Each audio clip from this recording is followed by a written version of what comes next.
Brandis, President Joe Biden's $1.75 trillion Build Back Better Act narrowly passes in the House. The spending bill tackles climate change, expands health care and the social safety net over the next decade. No Republicans are supporting it, calling it the Build Back Broke Act. And here's what House Speaker Nancy Pelosi had to say in response.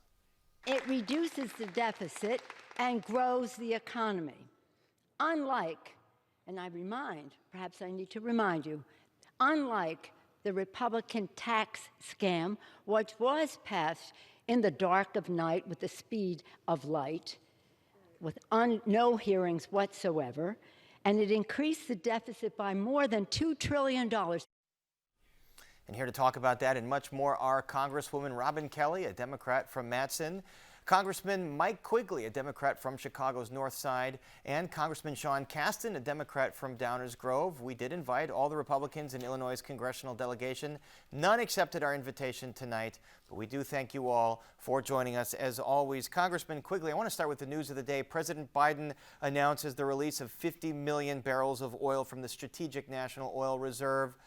What must be done to ease cost pressures on Americans as holiday season approaches?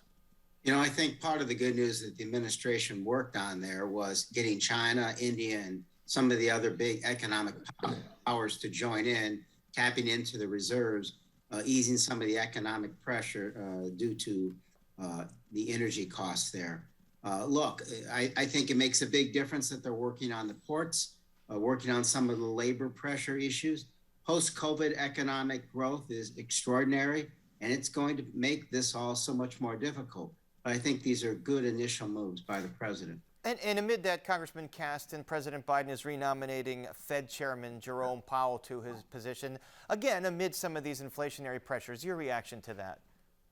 You know, I'm very pleased. It's my pleasure to serve on the Financial Services Committee, where Chairman Powell comes and addresses us quarterly. And he has been such a steady hand at the tiller. He is trusted by both Republicans and Democrats. And he's been telling us on committee for, really the better part of 3 years that he has so much excess ammunition thanks to the 2008 crisis and all the bonds that he's holding, but that our stimulus over the last few years has been overly focused on monetary stimulus, them buying bonds, and not sufficiently focused on fiscal stimulus. And he's been asking us to rebalance. So, we're now making the effort to rebalance, and I'm glad to see him renominated as someone who's been there, and again, most importantly, is trusted by folks on both sides of the aisle. And a lot of key decisions still to come at the Fed. Congresswoman Kelly, let's get to that Build Back Better Act. It barely passed in the House thanks to Speaker Pelosi wrangling enough votes to get it. Do you believe that she got assurances from two holdouts in the Senate, Sinema and Manchin, to ultimately vote for it?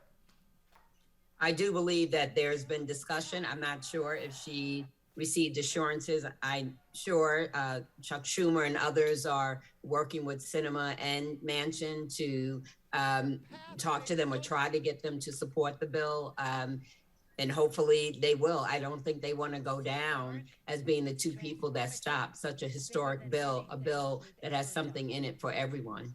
And speaking of something in it for everyone, Congressman Quigley, it helps pre-K kids, college kids, and even the elderly. Tell us specifically what's in here for Illinoisans. Look, I at least have to touch on this infrastructure bill when it comes to Illinoisans, because we got it done, and that's no longer the theoretical that Build Back is at this point in time. I mean, think about this, $4 billion for Metra and PACE and the CTA. They got a $14 billion backlog, $1.7 billion for Illinois for clean, safe drinking water, money for access to the internet for everyone in, below poverty in this state of Illinois, $1.3 billion for bridge repair, and $9 billion for highway projects. That's the reality that before we even talk about Back Better, infrastructure's going to start almost immediately, and that's the good news. And I think that for those who say, why just the physical infrastructure, Build Back Better will mean, as Congressman Kelly said, something for everyone, building our human infrastructure, just listing some that you just mentioned. And Congressman Casten, your big focus has always been climate change. What's in this bill to address climate change, and is it enough? Well, you know, I think the lesson of this bill and the lesson of COP26, where I was in Glasgow, is that we have passed both internationally now and domestically the single largest climate bills ever in our history. And no, they're not enough because the scale of this problem is huge, but I think we can still take a victory lap and keep pushing for what we have. We've got significant investments in tax credits for electric vehicles. If you buy an electric vehicle, you might get as much as $12,000 in tax credits to lower that. Money to make sure that we can build charging stations for those vehicles, not just along the highways, but also, you know, in homes and communities that don't necessarily own their home or have an attached garage. So we get this out to everybody. And, you know, in total, that's about $550 billion over 10 years, which is huge.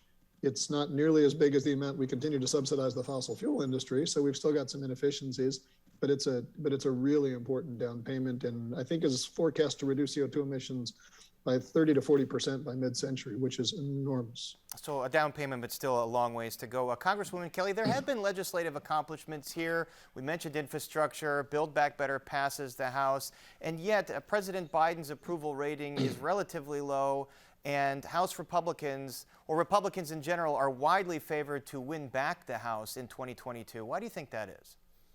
You know, I think it's early yet, and I think when Americans start feeling the effects of the bills that we have passed, I mean, they felt the effects of the American Rescue Plan, and then as my colleague just said, the infrastructure bills, things will start almost immediately, and then we'll Build Back Better when the gas prices go down, when, you know, inflation corrects itself and other things start happening, really kitchen table issues that people talk about.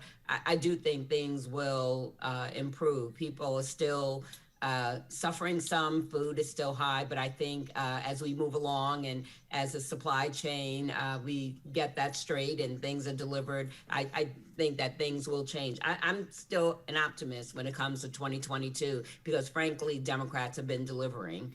We haven't just been talking about it. Congressman Quigley, are you an optimist when it comes to the climate in Congress? You have lots of Congress people being threatened with their lives.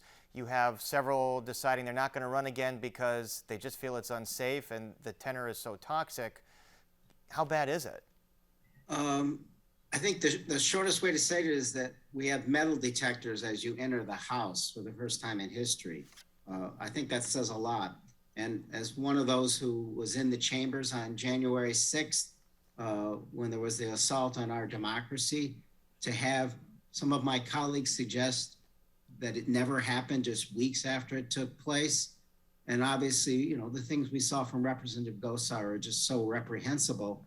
And the fact that what made it far worse was Leader McCarthy, who should have voted to censor his own member.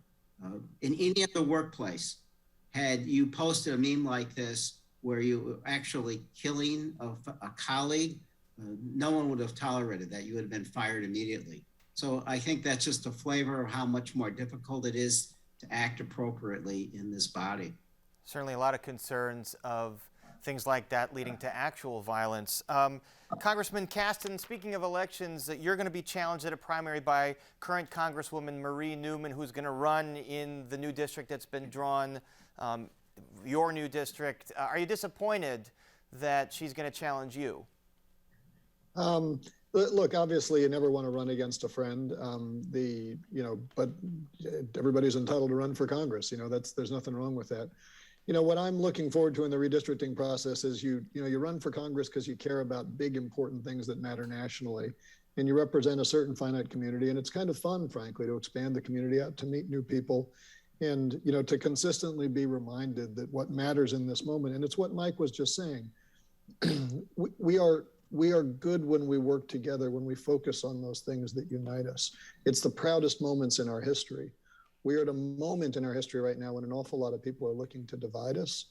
And I think it calls for all of us, not just elected officials, but anyone in any position of leadership, to point to that goodness and decency that's at the heart of our character and go forward. And I've enjoyed doing that for the last 2 terms and look forward to continuing to do it going forward. And we should remind everybody that Governor Pritzker did indeed sign those new congressional maps into law just this afternoon.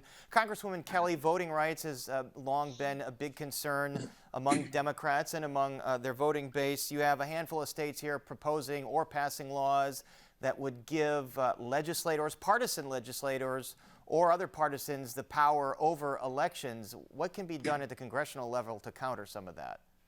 Well, as you know, we have two pieces of legislation that we passed in the House and they haven't passed yet in the Senate, and we have to get those bills passed.